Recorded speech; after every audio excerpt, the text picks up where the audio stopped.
하나님의 말씀 고린도전서 5장 2절까지 봉독하겠습니다. 너희 중에 심지어 음행이 있다 함을 들으니 이런 음행은 이방인 중에라도 없는 것이라. 누가 그 아비의 아내를 체하였다 하는도다.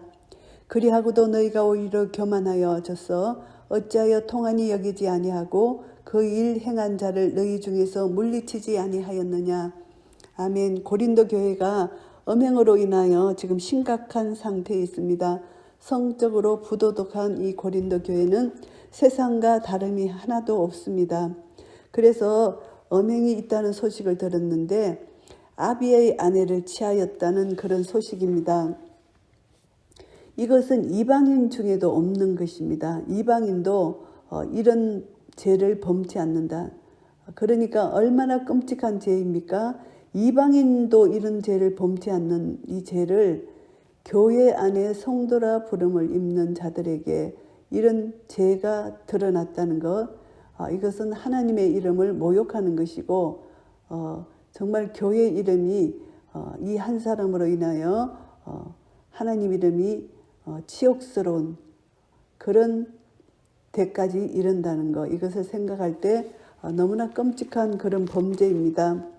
아비의 아내를 취하였다. 이 아비의 아내는 계모일 수도 있고 친엄마는 아닌 것 같습니다. 그래서 아버지의 첩이거나 또 의붓 어머니 그럴 수가 있죠. 그런데 그런 사람을 이 아들이 취한 것입니다. 그런데 그리하고도 교만해졌다는 것입니다. 왕노릇 한다는 말이 4장에 나오잖아요. 교만해져서 통한이 여기지 않습니다. 이들이 양심이 무디어졌다는 거죠. 그리고 그 일 행한 자를 너희 중에서 물리치지 아니하였느냐. 물리치지 아니하였다는 것입니다. 죄악을 저지른 사람을 물리치지 않고, 이것은 주님의 몸된 교회는 거룩해야 되기 때문에 연대적 책임의식이 있어야 됩니다. 그런데 무관심하고 교만했기 때문에 이웃을 향해서 사랑의 실천이 방해된다는 것, 이것이 하나님 앞에서 범죄라는 거죠. 죄악에 처해 있는 자에게 회개할 수 있는 하나님의 사랑을 깨달을 수 있는 그런 은혜를 주는 것이 그들을 책망하고 교훈하는 것인데, 이들이 교만해서 이 성범죄를 저지르는 자를 그대로 물리치지 않고 그대로 교회 안에 두었다는 것을 여기서 말씀합니다.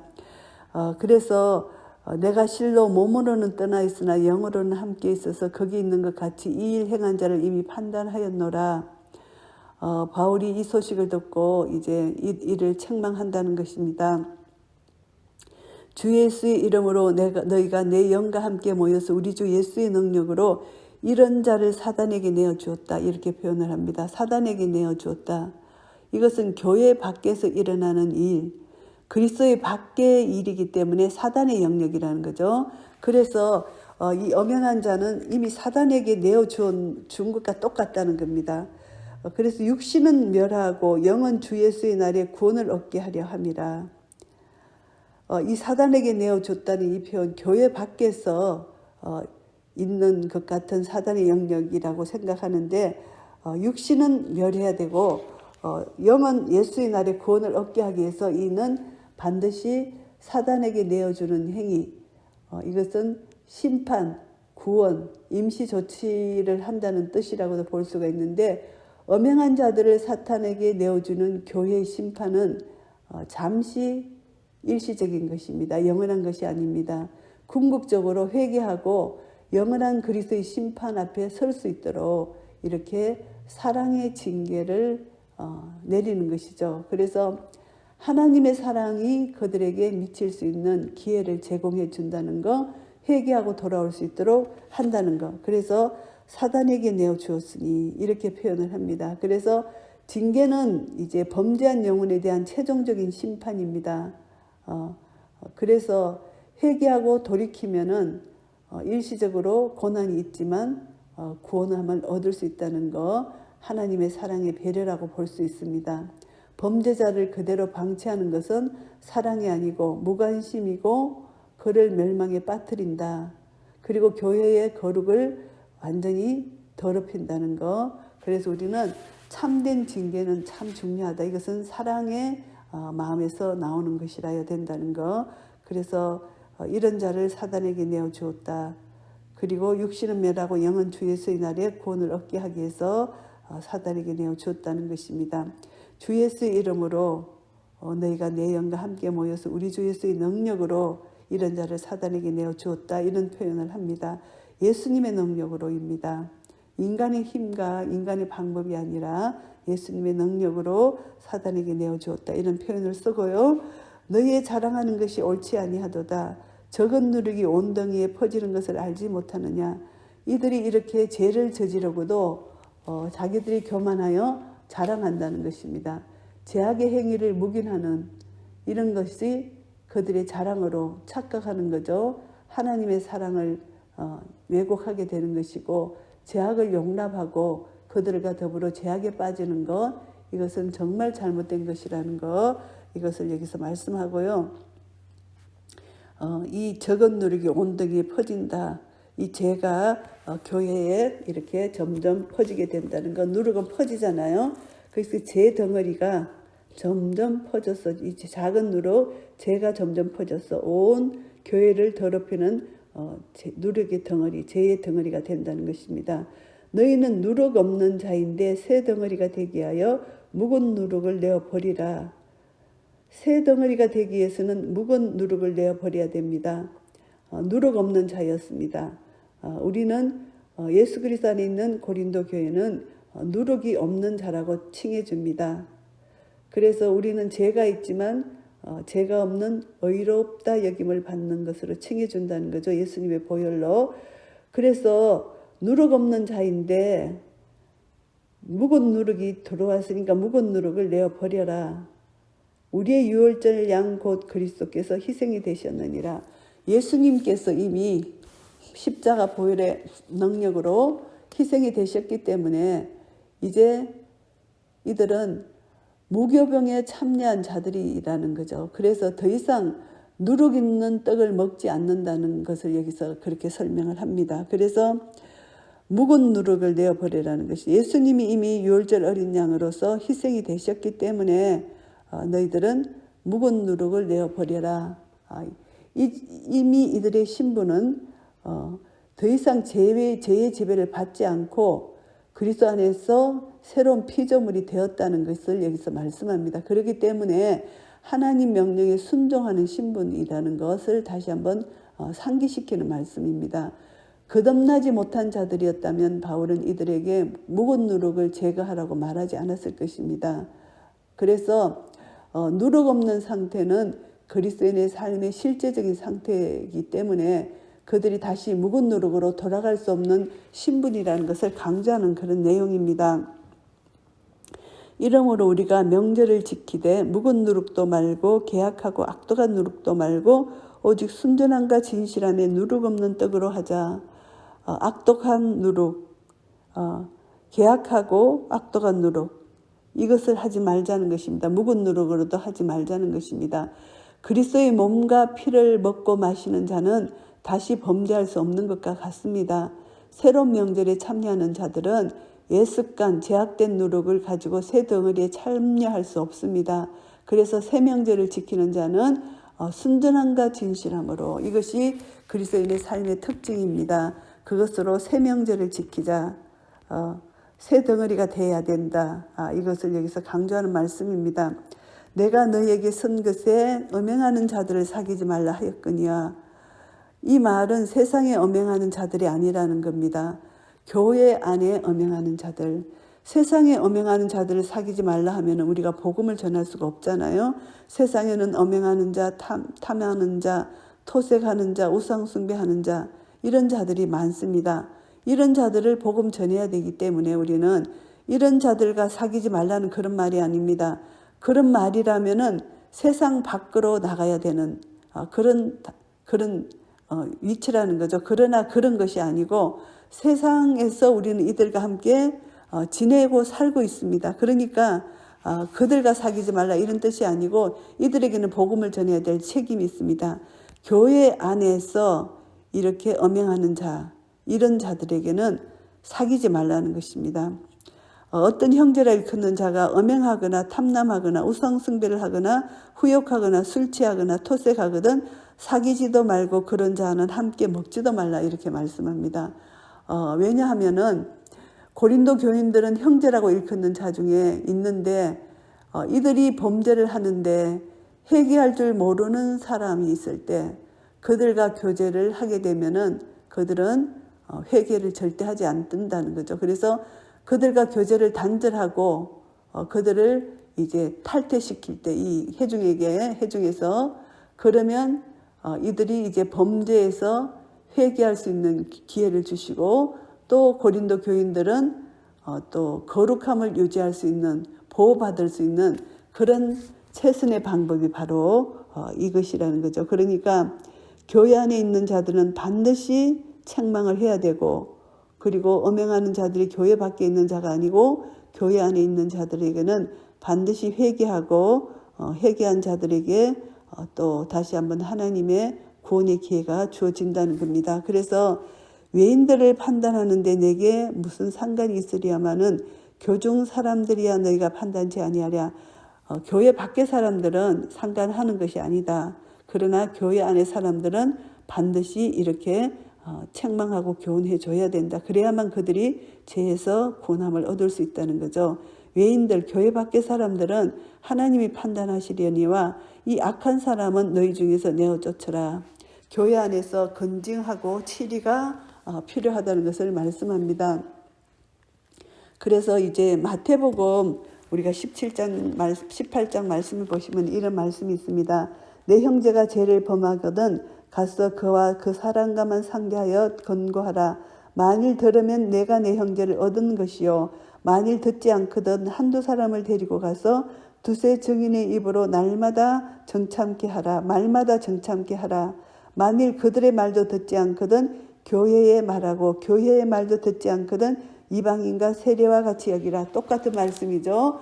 먼저 자기 자신을 살피고 그 형제에게 가서 그 죄를 말합니다. 건면합니다. 형제여 돌이키라. 회개하라. 그랬을 때 그 말을 듣지 않으면 한두 사람을 데리고 두세 증인의 입으로 말마다 정참게 합니다.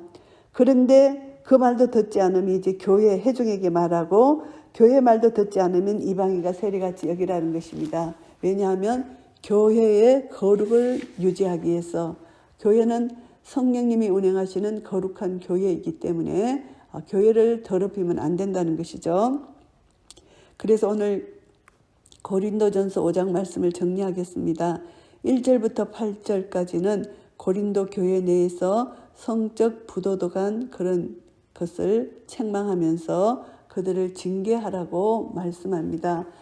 교회 안에 이제 이것을 보면은 유월절 어린 양 예수 그리스도가 우리 죄를 대신해서 십자가에 달려 돌아가신 우리 죄의 문제를 해결해 주셨는데 아직도 교회 안에 묵은 누룩, 이 아담의 유산, 이 부패의 모형, 묵은 누룩이 남아있다는 것입니다. 그래서 그 묵은 누룩은 내어버릴 수밖에 없다. 그래서 순전함과 진실함에 누룩 없는 떡이 되어야 된다. 그리스도인들은 그런 삶이 되어야 된다. 그래서 사단에게 내어준 자, 타락자의 모형이죠. 그래서 소돔과 고모라 같은 그런 자, 사단에게 내어준 자, 이런 자와 같은 그런 자에게는 반드시 회개할 수 있고 그 책망함으로 회개하도록 돌이키라는 것이고 이미 사단에게 내어준 자에게 더 이상 그들을 교인으로 받아들일 수가 없다. 이것을 말씀합니다. 그래서 그들을 책망하고 권면해서 이제 육신은 멸하게 되지만 영은 예수의 날에 구원을 얻게 하려고 그렇게 하라는 것입니다. 그래서 이제 그들에게 이제 근친 상간의 죄를 범한 거죠. 아비의 아내를 취한 것입니다. 이것은 엄청난 이방인도 저지르지 않는 그런 범죄를 저질렀다는 것입니다. 교인이 이건 충격적인 재앙이고 교회 내에 온 교인이 슬퍼하고 그 죄악을 함께 이렇게 회개하고 통해 자복해야 되는데도 전혀 그렇지 않고 그것을 오히려 물리치지 아니하는 것에 대해서 책망을 합니다. 그래서 회개할 책임은 그 죄를 지은 사람뿐만이 아니라 교회 공동체가 함께 책임을 져야 되는데 무관심하고 교만해서 그 지체를 그냥 받아들이는 것, 이것은 잘못되었다. 반드시 건징을 해야 되고 반드시 징계를 해야 된다. 이것을 강조하는 말씀입니다. 그래서 이 문제는 건징, 치리 문제는 혼자 처리할 수 없기 때문에 교회가 공동적으로 이것을 처리해야 된다는 거, 주 예수의 이름으로, 주 예수님의 능력으로 반드시 출교시켜야 된다. 이것이 중요한 것이다. 왜냐하면 교회의 성결, 거룩을 위해서 반드시 필요하다는 것을 강조하는 것입니다. 그래서 치료하는 목적은요, 교회의 순결, 거룩, 그리고 그 성도가 회개하고 돌아와 다시 한번 새 사람이 되는 것, 이것이 중요한 거죠. 그래서 내가 거룩하니 너희도 거룩하라. 이 거룩이 너무나 중요하다는 것입니다. 하나님은 세상과 교회를 구분해 주셨잖아요. 교회는 세상과 다르다는 거죠. 교회는 그리스도의 몸이고 그리스도의 신부이기 때문에 교회는 하나님의 백성들이 모인 곳이기 때문에 세상과 구별된 공동체라는 것. 그래서 이 공동체는 거룩해야 되고 하나님을 기쁘시게 해드리는 그런 공동체가 되어야 된다는 것입니다. 그래서 이 교회는 로마서 12장 1절 말씀에 보시면은 하나님이 기뻐하시는 거룩한 산제물로 우리가 산제사로 하나님께 드려지는 것, 이게 교회 성도들의 모습이고, 그리고 흠이나 티나 주름 잡힌 것이 없이 거룩하고 영화롭게 교회를 보존하는 것, 이것이 에베소서에서 우리에게 당부한 말씀입니다. 그래서 교회는 반드시 세상과의 관계 속에서 세상의 더러움이 교회 안에 들어올 수 없도록 우리는 교회 안에 거룩함을 유지해야 된다는 거, 다시 한번 이 말씀을 통해서 깨닫게 됩니다. 그래서 우리는 주님의 몸된 교회는 거룩해야 되고 성결해야 되고 정결해야 된다는 거, 그래서 이 거룩한 교회 안에 이렇게 엄행한 자가 있었다는 것, 이것은 정말 충격적인 일이라는 거죠. 이방 사람도 이런 죄를 짓지 않는데 교회 안에서 이런 죄를 짓는 자가 있다는 것입니다. 그래서 육신은 멸하고 영은 주 예수 날에 구원을 얻게 하려고 주 예수님의 능력으로 이런 자를 사탄에게 내어주었다, 이렇게 말씀하고 있습니다. 예수님의 이름으로, 예수님의 이름 권세, 예수님이 그 성령님이 함께 고린도 교회와 함께 계시기 때문에 이러한 조치를 취해야 된다는 것입니다. 교인으로서 엄행에 대해서 저지른 죄는 반드시 출교를 당해야 된다는 것, 그래서 하나님의 백성은 반드시 죄에 대한 그 대가를 받고 그것으로 인하여 회개하고 돌아올 수 있는 그런 은혜를 그에게 주기 위해서고, 또 하나는 교회의 거룩함을 유지하기 위해서라는 것. 그래서 이 작은 누룩 하나가 교회를 완전히 어지럽히는 큰 죄악 덩어리로 갈 수 있기 때문에 빨리 제거하는 것이 중요하다는 것, 이것을 우리가 다시 한번 교훈받게 됩니다. 우리 속에 있는 죄도 마찬가지입니다. 죄는 빨리 끊어줘야 됩니다. 죄는 빨리 회개하고 주께로 돌아와 예수님 피를 덮고 깨끗이 씻어서 거룩함으로 다시 회복되지 않으면 죄는 점점 이제 싹이 나고 자라서 죄의 열매를 맺게 되는 것입니다. 그럴 때는 죄를 끊기가 더 어렵습니다. 그래서 죄는 빨리 끊을수록 좋다는 것, 거룩함을 유지하기 위해서는 반드시 죄는 범한 죄 회개하고 주께로 돌아오고, 더 이상 회개하지 않을 때는 이방인처럼 세리처럼 여기는 것, 그 사람을 죄인을 출교할 때 그가 나가서 다시 한번 죄를 회개할 수 있는 그런 기회가 있다는 것, 그리고 예수 그리스도의 재림 때에 반드시 예수님은 공의의 심판을 하실 것이고, 그리고 사랑으로 예수님 재림 전까지 계속 죄인들을 건면해 주실 것입니다. 우리는 이미 예수 그리스도로 말미암아 십자가 보혈의 능력으로 모든 죄를 사함 받았습니다. 그러나 날마다 짓는 우리의 죄 속에서 예수님의 보혈이 필요합니다. 예수님의 보혈로 날마다 우리 죄를 정결하고 깨끗하게 씻어서 주님의 보혈의 능력이 오늘 또 나를 씻어주시는 이 사랑과 은혜에 감사하고, 그리고 내 자신이 먼저 거룩한 삶을 살아야 되고, 우리 교회 안에 주의를 돌아보며 성적으로 부도덕한 자에게 다가가서 건면하고 교훈하고 책망하고 그가 회개하고 돌아오도록 우리는 기도하고 그들을 건면해야 되고, 교회는 반드시 세상과 구별된 교회가 되어야 되기 때문에 내 속에서 먼저 묵은 누룩을 내어버리고 교회 안에서 묵은 누룩을 내어버릴 수 있도록 우리는 또 거룩을 향해서 나아가야 되고, 유월절 양 그리스도께서 희생이 이미 되셨기 때문에 십자가로 이미 우리를 구속해 주셨고, 십자가로 이미 모든 것을 완성해 주셨고, 십자가로 승리를 주셨기 때문에 우리는 십자가의 능력을 의지하여서 오늘 또 거룩한 삶을 살 수 있는 능력을 얻게 된 것입니다. 그래서 내가 먼저 거룩하고 우리 교회 안에 거룩지 못하고 엄행을 하는 자, 그리고 토색하는 자, 우상숭배하는 자, 이런 사람들과 사귀지 말고 이런 사람들을 건면하여 회개하고 돌아올 수 있도록 우리는 복음의 능력을 가지고 겸손하게 우리는 다시 한번 교회의 거룩을 위하여, 나의 거룩을 위하여 힘쓰고 애쓰고 나아갈 때 우리 삶을 통하여 내가 거룩하니 너희도 거룩하라, 이 하나님의 명령, 하나님 말씀에 순종하여 나아가는 한 분 한 분 되시기를 예수 그리스도 이름으로 축복합니다. 아멘.